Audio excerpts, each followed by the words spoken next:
Hello students and welcome back to a YouTube channel Vidyam. मैं हूं Anshita Jindal, a graduate from Shriram college of commerce New Delhi. And आज इस video से हम शुरू करने वाले हैं हमारी क्लास 12th की इंडियन इको। ठीक है, तो पहला चैप्टर हमारे पास रहेगा Indian economy on the eve of independence.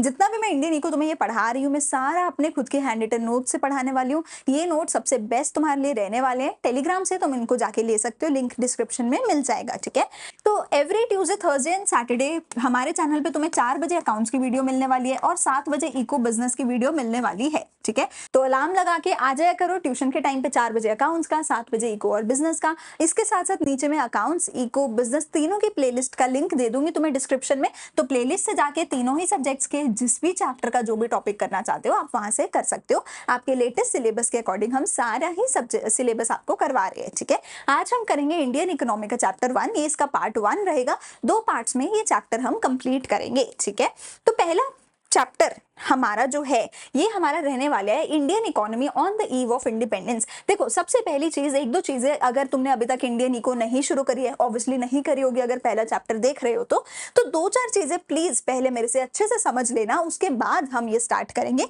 सबसे पहली चीज, मैं नीचे आपको एक वीडियो का लिंक दूंगी, how to learn Indian eco.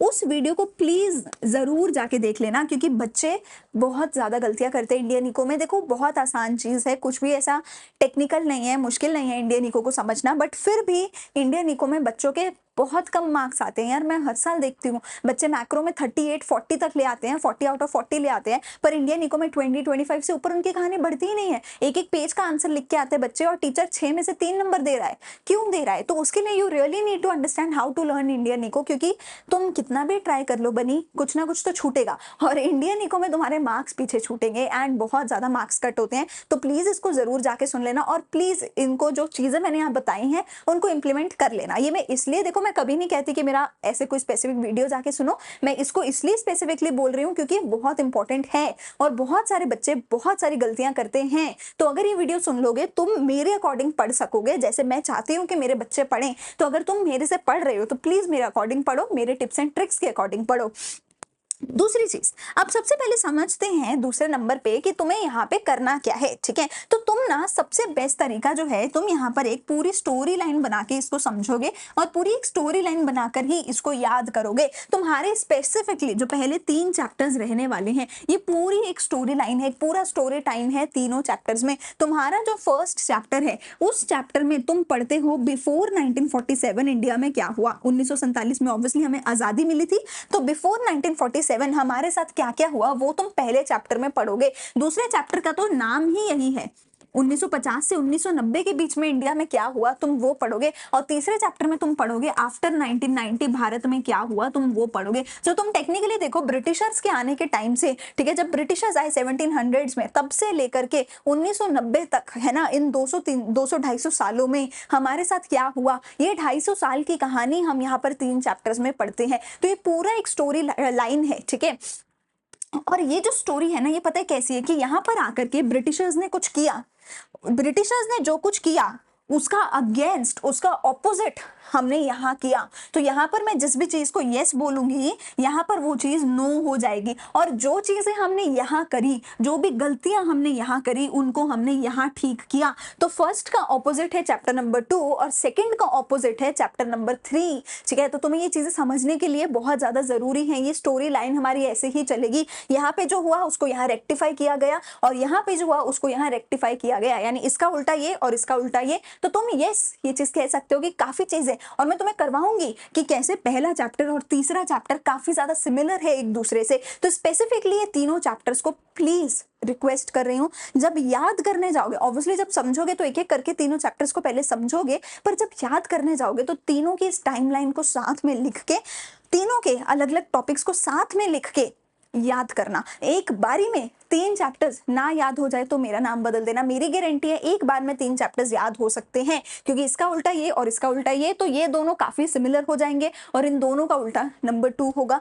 ऐसा एक दिमाग में स्टोरी बना के करोगे, बहुत जल्दी याद हो जाएगा। ठीक है, तो अभी हम स्टार्ट करेंगे बिफोर 1947, ब्रिटिशर्स के आने से पहले क्या था, ब्रिटिशर्स ने क्या किया और 1947 में हमें किस हाल पे ब्रिटिशर्स छोड़ के गए, ये हम पढ़ेंगे। ठीक है, तो मेरे खुद के हैंड रिटन नोट्स हैं। ठीक है, मैंने खुद ये सारे नोट्स बनाए हैं, इन्हीं से मैं तुम्हें पढ़ाने वाली हूँ। सबसे पहला टॉपिक मेरे पास आएगा कि भैया ब्रिटिशर्स के आने से पहले क्या था, फिर पूरे चैप्टर में पढ़ेंगे ब्रिटिशर्स ने क्या किया, और लास्ट में कंक्लूजन में पढ़ेंगे कि 1947 में वो हमें किस हाल पे छोड़ के गए। तो ब्रिटिशर्स के आने से पहले ऑब्वियसली सब कुछ अच्छा था, उन्होंने सारा टाइम बहुत कुछ खराब किया और लास्ट में बहुत बुरी हालत में छोड़ के गए। तो जो कुछ उनसे पहले था वो सब कुछ उन्होंने तबाह किया। क्या कुछ था, हम लोग बहुत सेल्फ रिलायंट और खुश थे, ठीक है।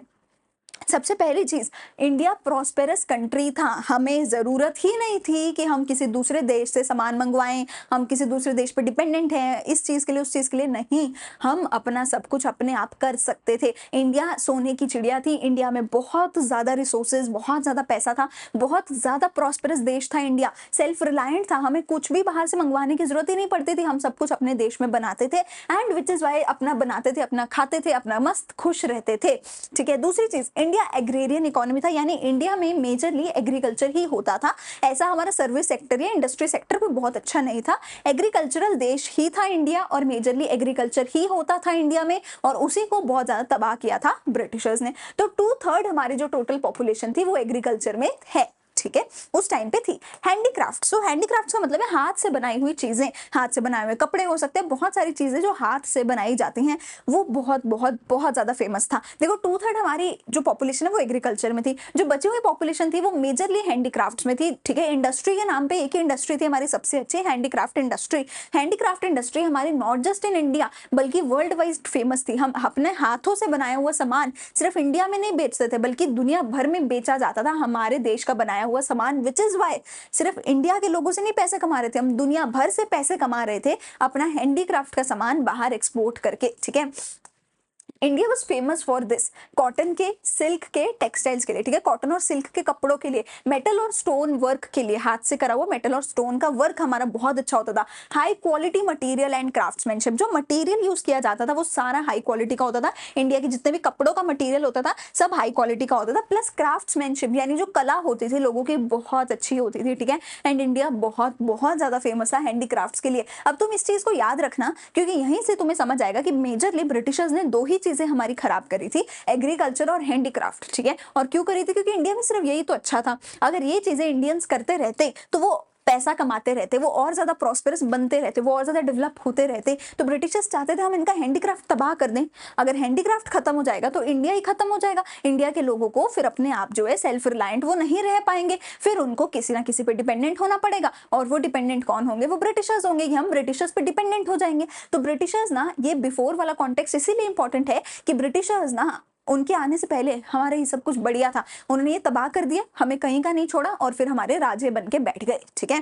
फिर आया ओरिजिन ऑफ ब्रिटिश रूल जो कि बहुत इंपॉर्टेंट है, ईयर, कौन सी बैटल, क्या, सब याद करना पड़ेगा, ठीक है। दिस टॉपिक इज इंपॉर्टेंट और मैं साथ साथ बताती चली जाऊंगी क्या क्या इंपॉर्टेंट है, क्योंकि जो इंपॉर्टेंट बोलूंगी वो पेपर में आएगा, ठीक है। By the battle of Plassey in 1757, Britishers India में कैसे आए, ब्रिटिशर्स ने इंडिया में 1757 में कदम रखा था, बैटल ऑफ प्लासी हुई थी इंडिया में, ठीक है, किसके बीच में हुई थी, बंगाल के रूलर के बीच में और ईस्ट इंडिया कंपनी के बीच में ये बैटल ऑफ प्लासी हुई थी 1757 में। तो 1757 में ब्रिटिशर्स बंगाल में गए, वहां के राजा के साथ उन्होंने लड़ाई करी और ईस्ट इंडिया कंपनी इस लड़ाई को जीत गई। अब ऑब्वियसली जो जीतता है वो सब कुछ ओवरटेक कर लेता है, तो यहाँ से बंगाल से इन्होंने जो है एंट्री करी इंडिया में। इस बैटल का नाम क्या था, बैटल ऑफ प्लासी। इस वॉर को जीत के, इस बैटल को जीत के ब्रिटिशर्स ने 1757 में ऑफिशियली इंडिया में कदम रखा। अच्छा, गए कब छोड़ के, 1947 में। तो तुम देखो ऑलमोस्ट 200 साल, 190 साल, 200 साल का ऑलमोस्ट, ठीक है, 2 सेंचुरीज के लिए वो लोग हमारे ऊपर राज करके गए। देखो तुम कितना ज्यादा मतलब बड़ा इम्पैक्ट उनका था, ठीक है। चलो अब आता है हमारे पास गोल कि ब्रिटिशर्स करने क्या आए थे इंडिया में, क्या किया वो तो बताऊंगी, पर आए ही क्यों थे सबसे पहले, है ना। तो ऐसा क्या उनको चाहिए था भारत से कि वो सबको छोड़ छाड़ के भारत में आ गए, अपने इंग्लैंड को छोड़ के। तो protection and promotion of their own economic interest, सबसे पहली चीज ब्रिटिशर्स बहुत बार, मतलब आज की डेट में भी अगर तुम यूके वालों से कभी बोलो, इंग्लैंड से बोलो, तो वो कहेंगे अरे हमने तो इंडिया के लिए ये किया, हमने तो इंडिया के लिए वो किया। सब झूठी बातें हैं, सब बकवास है, ठीक है। वो लोग इंडिया में आए थे सिर्फ और सिर्फ अपने खुद के प्रॉफिट मोटिव के लिए, सिर्फ और सिर्फ अपने खुद के इकोनॉमिक इंटरेस्ट के लिए, खुद पैसा बनाने आए थे, भारत को लूटने आए थे। यही सच्चाई थी, यही सच्चाई रहेगी। तो ब्रिटिशर्स जो इंडिया में आए थे सिर्फ और सिर्फ अपने खुद के इंटरेस्ट को प्रमोट करने के लिए, यानी कि अपने खुद के पैसे बनाने के लिए, सिंपल भाषा में अपना खुद का पैसा बनाने के लिए वो इंडिया में आए थे। अब आज की डेट में वो कुछ भी बोलते रहे है ना, कि हमने तो इंडिया को ये दे दिया, हमने तो इंडिया को वो दे दिया, पर उन्होंने कितना इंडिया से लिया है, कितना प्रॉफिट लिया है, वो नहीं वो बताते हैं। तो वो इंडिया में सिर्फ और सिर्फ पैसा कमाने आए थे, ठीक है। कैसे किया? पैसा तो कमाना था, कैसे कमाया? तो देखो इन्होंने क्या चाल चली। ये ब्रिटेन की इकोनॉमी है, ये इंडिया की इकोनॉमी है, ठीक है। ये ब्रिटेन की इकोनॉमी है, ये इंडिया की इकोनॉमी है। किसी भी इकोनॉमी को ना अच्छा चलने के लिए, किसी भी इकोनॉमी को जीडीपी बढ़ाने के लिए, अपने देश को बढ़ाने के लिए क्या चाहिए होता है? इंडस्ट्रीज चाहिए होती हैं, ठीक है। चाहे कोई भी देश है दुनिया भर का, वो चाहता है कि हमारे देश में ज्यादा से ज्यादा इंडस्ट्रीज हो। क्यों? क्योंकि जहां सामान बनेगा वहां के लोगों को पैसा मिलेगा उस सामान को बेचने का। अगर इंडिया सामान बनाएगा तो इंडिया में सारा पैसा आएगा वो सामान बेच के। अगर ब्रिटेन सामान बनाने लग जाए तो ब्रिटेन के पास आएगा सारा पैसा, समझ रहे हो। तो ब्रिटेन कहता क्यों ना मैं कुछ ऐसा करूं कि सारे का सारा सामान बनाए कौन? ब्रिटेन बनाए। पर उस सामान को बनाने के लिए रॉ मटेरियल चाहिए होता है। रॉ मटेरियल कौन दे दे? इंडिया दे दे। और किस रेट पे? बिल्कुल सस्ते रेट पे। तो ब्रिटेन का तो चांदी चांदी हो जाएगा ना। रॉ मटेरियल मिला बिल्कुल ही सस्ते रेट पे। सामान बनाया किसने? इसने। अच्छा, जो सामान बनाएगा वहीं पे सारे इन्वेस्टर्स आके इन्वेस्टमेंट करेंगे, वही दुनिया भर में फेमस होगा कि अरे लंदन में बना है सामान, मेड इन लंदन लिखा जाएगा।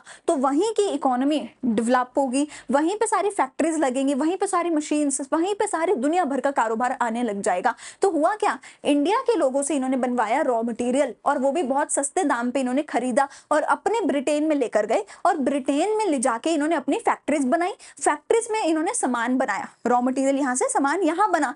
सामान बना के बेचना भी तो पड़ेगा, तुम बनाते रहो कोई खरीदेगा ही नहीं तो क्या फायदा। सामान बना के वापस से बेचा किसको? इंडियंस को। तो रॉ मटेरियल की सप्लाई भी आ रही है, मुफ्त की, फ्री की, सस्ते दाम पे, और तुम्हारे लिए मार्केट भी बनी बनाई है, सामान खरीदने वाली मार्केट भी बनी हुई है। तो तुम्हें तो कुछ नहीं करना, तुम्हें अपनी फैक्ट्रीज में सामान बनाना है। जहां सामान बनेगा उसकी वाहवाही होगी, वहां पे इन्वेस्टमेंट आएगी, वहां पे डेवलपमेंट आएगी। भारत बेचारा सस्ते में रॉ मटेरियल दे रहा है और महंगे में फिनिश गुड्स खरीद रहे हैं। तुम सोच के देखो, हमने ऊपर मैंने क्या बोला कि हम तो सेल्फ रिलायंट थे भैया, हमें तो किसी का कुछ चाहिए ही नहीं था, अपना बनाते थे, अपना खाते थे। इन्होंने हमसे बनवाया, हमसे सामान लिया और हमें यही सामान बेचा, ठीक है। कैसे बेचा वो हम धीरे धीरे पढ़ेंगे। देखो सीधी सी बात है ना, अगर मोदी जी ने कोई लॉ पास कर दिया तो मैं वो फॉलो करना ही पड़ेगा, नो मैटर व्हाट, है ना। तो वहां पे उस टाइम पे मोदी जी नहीं थे, कांग्रेस नहीं थी, उस टाइम पे ये लोग हमारे राजा बन के बैठ गए थे, है ना। इनका नहीं सुनोगे तो जेल में डाल देंगे, गोली मार देंगे, है ना। तो ऑब्वियसली वो तो ये करवा ही सकते थे। अगर ये लॉ ही बन गए कि लॉ इज ब्रिटेन, है ना, ब्रिटेन ही सारा लॉ बनाएगा, तो ये जो बोलेंगे हमें वो करना ही पड़ेगा, सिंपल बात। तो इन्होंने रॉ मटेरियल सस्ते में खरीदा, महंगे में फिनिश गुड्स बेचे। Hence Indian economy became an importer whereas machinery and industry developed in Britain. तो हम लोग सेल्फ रिलायंट थे, हमें कुछ इंपोर्ट करने की जरूरत थी नहीं, पर इन्होंने हमारी इंडस्ट्रीज तबाह कर दी। अब अगर हमारी इंडस्ट्रीज तबाह हो गई तभी तो हम इनका सामान खरीदेंगे। अच्छा, अगर हमारी इंडस्ट्रीज चलती रहे तो हम इनका क्यों खरीदेंगे, इनका फिनिश गुड्स क्यों खरीदेंगे? हम तो अपने देश में ही बना के अपने देश में ही बनाकर जो है वही यूज कर लेंगे। पर इन्होंने हमारी इंडस्ट्रीज तबाह ही तो करी। वही तो मैं बता रही हूँ कि हैंडीक्राफ्ट की इंडस्ट्री तबाह कर दी, बिल्कुल ही खत्म कर दी, ठीक है। और उसका सारा रॉ मटेरियल तो ये ले गए। अब हमारे देश में अगर सामान नहीं बन रहा तो हमें बाहर से ही तो मंगवाना पड़ेगा, और बाहर से कहाँ से मंगवाएंगे ब्रिटिशर्स? ब्रिटेन से। तो इन्होंने बाहर से सामान मंगवाया, तो हम लोग इंपोर्टर बन गए, और जितनी भी मशीनरी थी, इंडस्ट्री थी, सब कहाँ डेवलप हुआ? ब्रिटेन में डेवलप हुआ। एंड आज की डेट तक भी हमारा इंडस्ट्रियल सेक्टर कोई बहुत अच्छा नहीं है। हाँ, इतने सालों में, ठीक है, ऑलमोस्ट मतलब क्या कहते हैं, काफी ज्यादा इंप्रूवमेंट हुई है, नो डाउट, बट स्टिल हमारा उतने अभी अच्छे डेवलप्ड देशों के लेवल पे आया ही नहीं है। We are still a developing nation, ठीक है। अच्छा, अगली चीज, calculation of Indian national income, इसको वेरी इंपॉर्टेंट की कैटेगरी में डाल लेना, इस पे एमसीक्यू आता है, ठीक है। लॉन्ग क्वेश्चन नहीं आएगा बट शॉर्ट में आएगा, ठीक है। तो कहते हैं भारत की नेशनल इनकम को क्या किसी ने कैलकुलेट किया? नेशनल इनकम माने तो कि कितना सामान हमारे देश में बनाया जा रहा है, कितना हमारे देश के लोग पैसा कमा रहे हैं, ठीक है। नेशनल इनकम तुमने पढ़ा होगा अपने मैक्रो में। तो ब्रिटिश गवर्नमेंट ने, हमारे देश की सरकार कौन थी? ब्रिटिश गवर्नमेंट, सरकार का काम होता है। आप हर साल सुनते हो ना, इंडिया इतना ट्रिलियन की इकोनॉमी बन गई, इंडिया 5th नंबर पे आ गई, 4th नंबर पे आ गई, जापान को पीछे छोड़ दिया। वो सब कौन बताता है? सरकार बताती है। ये सरकार का काम होता है ये सब कुछ करना। पर हमारी सरकार कौन थी? ब्रिटिश। उन्होंने कभी ट्राई ही नहीं किया हमारी जीडीपी कैलकुलेट करने का, हमारी नेशनल इनकम कैलकुलेट करने का। तो किसने ट्राई किया? कुछ एक इंडियंस ने अटेम्प्ट करे, ठीक है, जैसे कि दादा भाई नारोजी ने, विलियम डिग्बे ने, VK-RV राव ने एंड RC देसाई ने। 4-5 लोगों ने ट्राई किया, अटेम्प्ट किया कि वो हमारी नेशनल इनकम को एस्टिमेट कर सके। सबसे बेस्ट एस्टिमेट किसका था? डॉक्टर VK-RV राव का जो एस्टिमेट था वो सबसे बेस्ट था। तो क्वेश्चन आता है किसका एस्टिमेट सबसे बेस्ट था? तो डॉक्टर VK-RV राव का जो एस्टिमेट था वो सबसे बेस्ट एस्टिमेट था इंडिया की नेशनल इनकम के बारे में। अब यहां तक मैंने तुम्हें बताया, बिफोर उनके आने से पहले क्या था? हम सेल्फ रिलायंट थे, एग्रेरियन इकोनॉमी थे, और हमारा क्या कहते हैं, हैंडीक्राफ्ट सेक्टर बहुत अच्छा था। फिर मैंने तुम्हें बताया वाई, कि वो क्यों आए थे। अपने खुद के इकोनॉमिक इंटरेस्ट को इंप्रूव करने के लिए आए थे। तो उन्होंने अपने खुद को तो जो है एक अच्छा इंडस्ट्रियल हब बना लिया और इंडिया को एक इम्पोर्टर बनाकर छोड़ गए। और किस किस ने नेशनल इनकम निकालने का ट्राई किया, और सबसे बेस्ट किसका था? डॉक्टर VK-RV राव का था। अब मैं तुम्हें बताऊंगी हाउ, कैसे कैसे ब्रिटिशर्स ने इंडिया को तबाह किया अपने 200 साल के जो है कार्यक्रम में। इन्होंने कैसे कैसे क्या क्या नेगेटिव इंपैक्ट डाला इंडिया पे। तो ये जो हाउ है इसको हम इंडस्ट्री वाइज समझेंगे, सॉरी सेक्टर वाइज समझेंगे, कि एग्रीकल्चर सेक्टर पे क्या बुरा इंपैक्ट आया, इंडस्ट्रियल सेक्टर पे क्या बुरा प्रभाव आया, फॉरेन सेक्टर पे क्या बुरा प्रभाव आया, एंड सो ऑन। अलग अलग सेक्टर वाइज इसको डिस्ट्रीब्यूट करके हम समझेंगे कि किस सेक्टर में इन्होंने क्या हमारे साथ खराबी करी थी। सबसे पहला सेक्टर यहाँ पे मेरे पास क्या आएगा? मेरा agricultural sector. 2/3 of our population was in agriculture. तो 2/3 जब जनता एग्रीकल्चर में है तो ऑब्वियस सी बात है इन 2/3 जनता के बारे में पढ़ना सबसे ज्यादा जरूरी हो जाता है, क्योंकि इनके ऊपर ही सबसे बड़ा इंपैक्ट पड़ा होगा। तो सबसे पहले एग्रीकल्चर के बारे में समझेंगे, ठीक है। एंड जो एग्रीकल्चर सेक्टर है इसको वेरी वेरी इंपॉर्टेंट की कैटेगरी में डाल लेना। 100%, 110% इस पे क्वेश्चन आएगा, 110% इस पे क्वेश्चन आएगा, वेरी वेरी इंपॉर्टेंट डाल लेना, ठीक है। और कैसा क्वेश्चन आएगा वो भी बताऊंगी, तो प्लीज अच्छे से सुन लेना, ठीक है। एग्रीकल्चरल सेक्टर, एग्रीकल्चरल सेक्टर में देखो ब्रिटिशर्स ने क्या किया। एग्रीकल्चरल सेक्टर में ब्रिटिशर्स ने लैंड सेटलमेंट सिस्टम, या जिसको हम जमींदारी सिस्टम कहते हैं, इसकी शुरुआत करी। एग्रीकल्चरल सेक्टर में ब्रिटिशर्स ने लैंड सेटलमेंट सिस्टम, या जिसको मैं जमींदारी सिस्टम भी बोलती हूँ, उसकी शुरुआत करी थी। कैसे शुरुआत करी देखो। तो ब्रिटिशर्स, तो देखो ये पूरा फ्लो चार्ट मैंने बनाया है, इसकी मदद से तुम्हें यहाँ समझ आएगा कि ब्रिटिशर्स ने क्या किया। सबसे ऊपर है ब्रिटिशर्स, उनके नीचे है लैंड ओनर्स, जिसको मैं जमींदार बोलती हूँ, और उनके नीचे है लैंडलेस पुअर कल्टीवेटर्स। अब देखो हो क्या रहा था, हमारे देश की 2/3 जो पॉपुलेशन थी वो एग्रीकल्चर में थी। तो क्या मतलब कि वो जो 2/3 लोग हैं उन सबके पास अपना खुद का लैंड है और उस पर वो खेती बाड़ी कर रहे हैं? ऐसा नहीं है। तो देखो भारत के लोग तब भी गरीब थे, आज भी हमारे जो किसान है वो गरीब हैं, ठीक है। आज भी हमारी मेजोरिटी पॉपुलेशन जो है वो बहुत गरीब है, रूरल एरियाज में है, एग्रीकल्चर कर रहे हैं, ठीक है। उस टाइम भी ऐसा ही हाल था, उस टाइम भी इंडिया का ऐसा ही हाल था। तो हो क्या रहा था ना, हमारी जो 2/3 पॉपुलेशन है वो रूरल एरिया में थी, एग्रीकल्चर कर रही थी, पर वो खुद अपने लैंड पे नहीं कर रही थी। सोच के देखो, जिसका खुद का लैंड हो 1-आधा एकड़, वो तो अमीर है ना, फिर वो गरीब थोड़ी हुआ। जिसका खुद का इतना लैंड है वो तो लैंड बेच के लाखों रुपए कमा सकता है, पर जिसका लैंड भी नहीं है, असली गरीब तो वो हुआ। तो भारत में गरीबी तो थी, और गरीब कौन थे? ऐसे लोग जिनके पास अपना खुद का लैंड भी नहीं है और काम भी कुछ नहीं करना आता, इंडस्ट्री भी हमारे पास बहुत ज्यादा नहीं थी। तो वो लोग क्या करते थे? खेती बाड़ी करते थे, पर खुद के तो लैंड है नहीं, तो दूसरों के लैंड पे जाके खेती बाड़ी करते थे। अब सोच के देखो, अगर मेरे पास 10 एकड़ 50 एकड़ बहुत बड़े बड़े लैंड है, मैं अकेली या मेरे परिवार के 2 लोग तो फार्मिंग नहीं कर पाएंगे उस पे, और मैं जब इतना बड़ा लैंड है तो मैं तो अमीर हूं, तो मैं क्यों फार्मिंग करूं? तो मैं क्या करती हूँ, मैं गरीब लोगों को बोलती हूँ एज अ जॉब कि तुम आओ और मेरे लैंड पे खेती बाड़ी करो, और खेती बाड़ी करके तुम अपना पैसा ले जाओ, मुझे मेरी फसल दे देना। तो हो क्या रहा था, जो जमींदार थे, जमींदार अपने लैंड को रेंट पे देते थे इन गरीब फार्मर्स को। जमींदार अपने लैंड को रेंट पे देते थे इन गरीब फार्मर्स को। जमींदार को पता है मेरे पास लैंड है, मेरे पास पैसा है, ये गरीब है, इनके पास कुछ नहीं है। तो जमींदार रज के इनको एक्सप्लॉइट करते थे, फुल ऑन एक्सप्लॉइटेशन इनकी करते थे जमींदार, ठीक है। बदले में जमींदार क्या कहते थे? जमींदार कहते थे लैंड ले लो, रेंट पे, लेकिन बदले में तुम्हें मुझे क्या करना होगा, बहुत सारा पैसा देना होगा, क्योंकि फ्री में नहीं दे रहा हूँ लैंड, लैंड दे रहा हूँ रेंट पे, तो रेंट तो चुकाना पड़ेगा भैया। उस रेंट को क्या बोला जाता था, लगान। मूवी देखी है ना आमिर खान की, लगान बोला जाता था उस रेंट को। अब हो क्या रहा है, लैंड दिया रेंट पे, लैंड के बदले में, लैंड के ऊपर काम करके फसल उगाने के बदले में क्या देना पड़ेगा, लगान देना पड़ेगा। लगान इज बेसिकली रेंट, ठीक है। तो लैंड ओनर कहता है मुझे फर्क ही नहीं पड़ता, बारिश आ जाए तुम्हारी फसल खराब हो जाए, आई डोंट केयर, बारिश ना आए तो फसल खराब हो जाए तो भी आई डोंट केयर, बहुत गर्मी हो, बहुत सर्दी हो, कोई कीड़ा लग जाए, कुछ भी हो जाए, मुझे रेंट चाहिए, चाहे तुम्हें फसल हो, चाहे तुम्हारी फसल ना हो, चाहे तुम्हारा कुछ भी हो, मुझे मेरा रेंट चाहिए, ठीक है जी। तो अब क्या हो रहा है, गरीब फार्मर कहता है भैया फसल खराब हो गई, मैं रेंट नहीं दे सकता, ये क्या करेगा, एक्सप्लॉइट करेगा, जबरदस्ती रेंट निकलवाएगा, बोलेगा मैं ऐसा कर दूंगा वैसा कर दूंगा, मुझे तो मेरा रेंट दो। तो ये बेचारे क्या कर रहे हैं, खुद तो पैसा कमा नहीं पा रहे क्योंकि फसल खराब होते जा रही है, और रेंट इनको फिर भी देना पड़ रहा है। अच्छा, जो रेंट है वो बहुत हाई है, रेंट है वो बहुत हाई है, और वो हर महीने की एक फिक्स्ड डेट को, लेट्स से 1 तारीख को देना ही पड़ेगा, हर महीने की 1 तारीख को लगान तो देना ही पड़ेगा, और वो बहुत हाई है, ऐसे नहीं थोड़ा बहुत लगान है, नहीं वो बहुत हाई है, तो लगान तो देना ही पड़ेगा, ठीक है जी। तो अब क्या हो रहा है यहाँ पे, ये लैंड ओनर्स क्यों इतनी चौड़ में ऐसे एक्सप्लॉइटेशन क्यों कर रहे हैं, क्योंकि लैंड ओनर्स के साथी कौन है, ब्रिटिशर्स। तो देखो अपनों ने ही धोखा दिया है हमें, ऐसा नहीं कि ब्रिटिशर्स अपने ही खुद इनको एक्सप्लॉइट कर रहे थे। तो ब्रिटिशर्स ने क्या बोला, अब देखो टेक्निकली जो सरकार है, सरकार इज द सुप्रीम, सरकार चाहे तो तुमसे तुम्हारी जमीन भी छीन सकती है। तो सरकार ने क्या बोला, ब्रिटिशर्स ने लैंड ओनर्स को, जमींदारों को क्या बोला, तुम्हारी ये जो जमीन है, मुझे तुम्हारी जमीन पे रेंट चाहिए, अगर तुमने मुझे रेंट नहीं दिया तो मैं तुमसे तुम्हारी जमीन छीन लूंगा। अब जमींदारों को रेंट लेने के लिए क्या करना पड़ेगा, इनसे रेंट लेना पड़ेगा, इनको पे करने के लिए।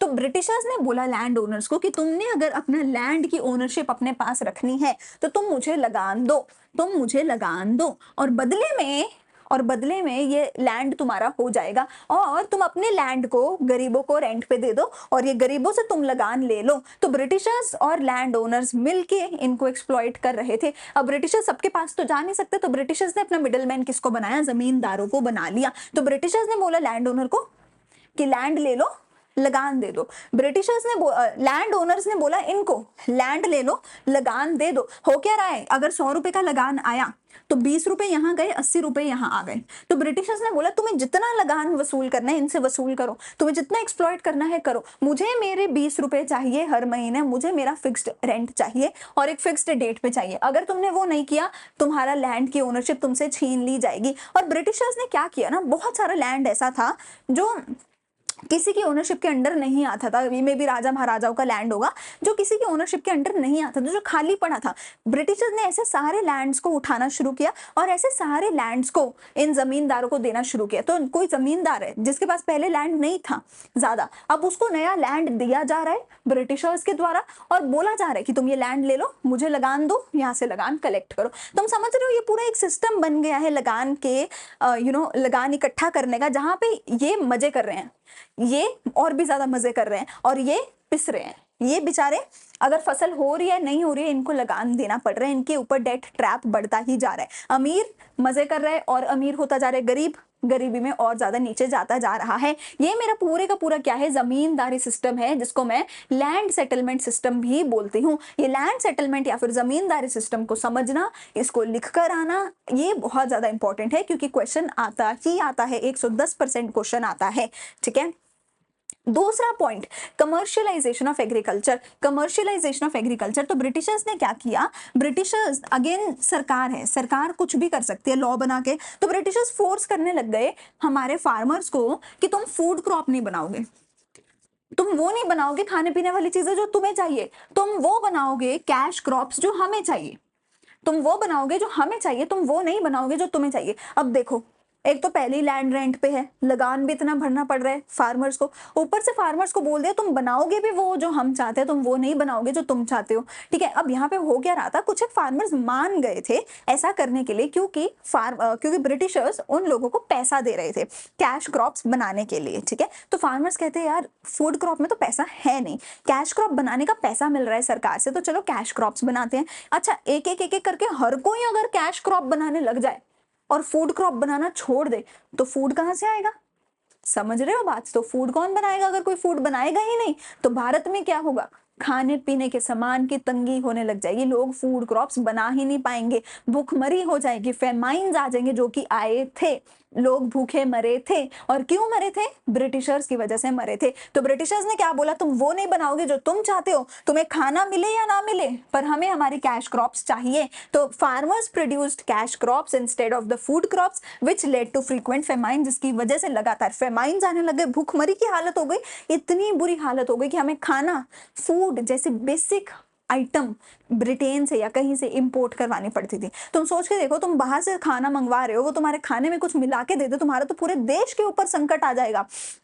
तो किसी भी देश के लिए सबसे बुरी बात ये होगी कि वो अपने लिए खाना भी नहीं प्रोड्यूस कर पा रहा। और वही इन्होंने हमारे साथ किया था कि हमारे देश के लोग भूखे मर रहे थे, उनको खाना भी वो प्रोड्यूस नहीं कर पा रहे थे। Low level of productivity. अब देखो हो क्या रहा है ना, फार्मर्स को फोर्स किया जा रहा है कैश क्रॉप्स बनाओ, फार्मर को फोर्स किया जा रहा है ज्यादा लगान दो, फार्मर्स को पानी नहीं दिया जा रहा है, अच्छा टेक्नोलॉजी नहीं दी जा रही है, फार्मर्स को पैसा नहीं दिया जा रहा है, मदद नहीं करी जा रही। आज भी सरकार जो है हमारे देश की बहुत पैसा देती है, सब्सिडीज देती है, फार्मर्स की हेल्प करती है, क्योंकि फार्मर्स गरीब होते हैं, उनको पैसा की, हेल्प की, टेक्नोलॉजी की, इरिगेशन की, फर्टिलाइजर्स की जरूरत होती है। तो ब्रिटिशर्स ने क्या किया?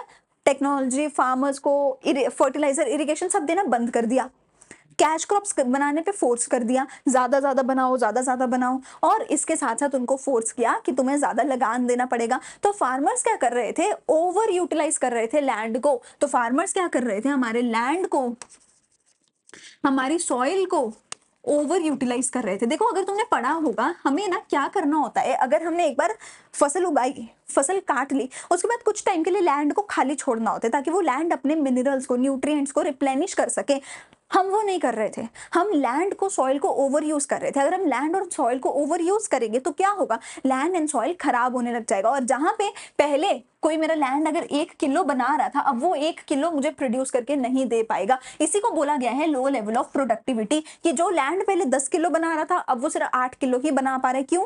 क्योंकि लैंड भी खराब होता जा रहा है, सॉइल भी खराब होती जा रही है। और ये सब क्यों हो रहा है? क्योंकि एक तो ब्रिटिशर्स ने कोई टेक्नोलॉजी, फर्टिलाइजर, इरिगेशन नहीं दिया, दूसरी चीज ज्यादा बर्डन है लगान का, तो वो ज्यादा बर्डन डाल रहे हैं लैंड पे कि भाई लगातार प्रोड्यूस करते रहो, और ज्यादा बर्डन था कैश क्रॉप्स का। कैश क्रॉप्स की वजह से भी आपका जो लैंड है, सॉइल है, उसकी फर्टिलिटी कम होती है। तो जहां पे पहले कोई लैंड 10 किलो बना पा रहा था, अब वो लैंड और सॉइल खराब हो गई, तो वो सिर्फ 8 किलो, 6 किलो बना रहे, तो प्रोडक्टिविटी लैंड की कम हो गई। स्कैरसिटी ऑफ इन्वेस्टमेंट, जैसे मैंने बोला सरकार को बहुत ज्यादा इन्वेस्टमेंट करनी पड़ती है लैंड में, सॉरी फार्मिंग में, एग्रीकल्चर में, वो ये लोग नहीं कर रहे थे, तो कोई भी इन्वेस्टमेंट यहाँ पे नहीं करी जा रही थी। देखो ब्रिटिशर्स को तो अपना लगान मिल रहा है ना, वो खुश है। जो लैंड का ओनर था उसको भी अपना लगान मिल रहा है ना, तो वो भी खुश है। और जो हमारे फार्मर्स थे वो तो बेचारे पुअर है, उनका तो हमने नाम ही रख दिया लैंडलेस पुअर कल्टीवेटर। अब वो चाह के भी इन्वेस्टमेंट कर नहीं सकता, तो जो काम कर रहा है वो इन्वेस्टमेंट कर नहीं सकता। जिसको इन्वेस्टमेंट करनी चाहिए वो अपने मस्त मजे कर रहे हैं, क्लब्स में जा रहे हैं, पार्टियां कर रहे हैं। तो लैंड का, सॉइल का, एग्रीकल्चर का, फार्मिंग का ध्यान रखेगा कौन? कोई भी नहीं। ठीक है, तो इस वजह से हमारा जो लैंड था, सॉइल था, सब खराब हो गया, एग्रीकल्चर हमारा खराब हो गया, प्रोडक्टिविटी कम हो गई, और इन्वेस्टमेंट भी बिल्कुल जीरो हो गई थी। और इस सभी की वजह से, इन चारों फैक्टर्स की वजह से हमारा जो एग्रीकल्चर था वो खराब हुआ था। अब यहाँ पर एक बहुत इंपॉर्टेंट क्वेश्चन है जिसको प्लीज अच्छे से नोट डाउन कर लेना। क्या मैंने तुम्हें बोला प्रोडक्टिविटी कम हो गई? मैंने तुम्हें बोला प्रोडक्टिविटी कम हो गई। ठीक है, प्रोडक्टिविटी कम होने का क्या मतलब है कि अगर मेरे पास 1 एकड़ का लैंड है, वो अगर 10 किलो बनाता था पहले, फॉर एग्जाम्पल, वो अब क्या कर रहा है? सिर्फ और सिर्फ 8 ही 1 किलो बना पा रहा है, क्योंकि लैंड खराब हो गई, सॉइल खराब हो गई, पानी नहीं है, फर्टिलाइजर नहीं है, ये नहीं है, वो नहीं है, है ना, सब कुछ खराब हो गया। तो 1 एकड़ का लैंड जहां पहले 10 किलो बनाता था, अब 1 एकड़ का लैंड सिर्फ 8 किलो बनाता है, पर टोटल प्रोडक्शन बढ़ा है, टोटल प्रोडक्शन इंक्रीज हुआ है। अच्छा मुझे एक बात बताओ, अगर 1 एकड़ का लैंड 10 किलो बना रहा है, तो ऑब्वियस सी बात है 100 एकड़ का लैंड कितना बनाएगा? 100 एकड़ का लैंड कितना बनाएगा? 10 into 100 विच इज 1000 kg। सही बात हो गई। अगर 100 एकड़ का लैंड 8 किलो बना रहा है तो कितना बनाएगा? Total 800 kg। ठीक है, अगर 1 एकड़ 800 किलो है तो 100 एकड़ में 800 किलो बनेंगे। ठीक हो गई बात।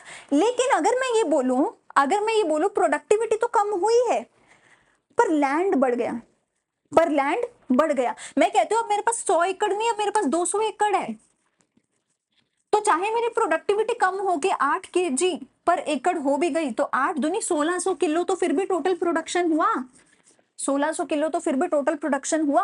तो प्रोडक्टिविटी कम हुई है पर टोटल प्रोडक्शन बढ़ी है, क्योंकि ब्रिटिशर्स ने जो बैरन लैंड पड़े थे उनको अपने अंडर ले लिया और उनको जमींदारों को रेंट पे देना शुरू कर दिया। समझ रहे हो, इंडिया में बहुत सारे ऐसे लैंड थे जो बैरन पड़े थे, जिनका कोई ओनर नहीं था, ठीक है। मे बी वो किंग्स के अंडर हो सकते कि राजा महाराजाओं ने खाली छोड़े हुए हैं लैंड, वहां पे कोई एग्रीकल्चर नहीं कर रहा था, उस लैंड का कोई मालिक ही नहीं था। तो ब्रिटिशर्स ने ऐसे लैंड्स को आइडेंटिफाई करना शुरू किया जिनका कोई मालिक नहीं है, और ऐसे लैंड्स को उन्होंने बोला कि आज से ये लैंड हमारा है, और वो सारे लैंड को उन्होंने क्या किया, जमींदारों को रेंट पे दे दिया और बोला ये लो लैंड को ले लो रेंट पे, तुम हमें लगान दो, इनसे तुम लगान लो। तो ऑल दो प्रोडक्टिविटी कम हुई पर टोटल प्रोडक्शन बढ़ गई, ठीक है। और प्लीज इसको सबसे इंपॉर्टेंट की कैटेगरी में डालना, क्योंकि इसी पे मोस्ट ऑफ द क्वेश्चन आते हैं। मैंने कहा था ना कि वेरी इंपॉर्टेंट तो है, पर कैसा क्वेश्चन आएगा वो बताऊंगी। तो ये क्वेश्चन आता है कि क्या एग्रीकल्चर की प्रोडक्शन बढ़ी थी, तो जी हाँ प्रोडक्शन बड़ी थी, प्रोडक्टिविटी कम हुई थी, जी हाँ प्रोडक्टिविटी कम हुई थी। तो क्वेश्चन ने प्रोडक्टिविटी पूछा है कि टोटल प्रोडक्शन पूछा है, इसके ऊपर तुम्हें ध्यान देना होगा। If the question says is the productivity down, तो yes, because of the Britishers productivity was decreased, क्योंकि अब लैंड एंड सॉइल की क्वालिटी खराब हो गई, पर टोटल प्रोडक्शन इंक्रीज्ड क्योंकि ब्रिटिशर्स ने बैरन लैंड को अपने कंट्रोल के अंदर लिया और उस पर एग्रीकल्चर करवाना शुरू कर दिया। The land area under agriculture was increased, ठीक है। इसका क्या मतलब है कि जो लैंड था अंडर एग्रीकल्चर वो इंक्रीज हुआ था, ठीक है। तो अगर लैंड एरिया ही 100 से 200 एकड़ हो जाएगा तो कम प्रोडक्टिविटी पे भी हम ज्यादा प्रोडक्शन कर पाएंगे। इस चीज की यहाँ पर बात हो रही है, एंड यहाँ पे मेरा एग्रीकल्चर का पूरा ये टॉपिक होता है खत्म। आई होप तुम्हें पूरा टॉपिक अच्छे से समझ आया होगा। अगर ये वीडियो अच्छी लगे तो please like share and subscribe to our channel. आज की वीडियो में यहीं पर हम यहाँ तक एग्रीकल्चर वाला ही करेंगे। प्लीज इसको जो है अच्छे से समझ लेना, total productivity versus total production वाला चीज, ठीक है, क्योंकि इस पे बहुत सारे क्वेश्चंस पूछे जाते हैं। तो अगर वीडियो अच्छी लगे please like share and subscribe to our channel. इसके आगे का पार्ट हम आगे करेंगे अगले वीडियो में, पार्ट नंबर 2 में। तो मिलते हैं अगली वीडियो में।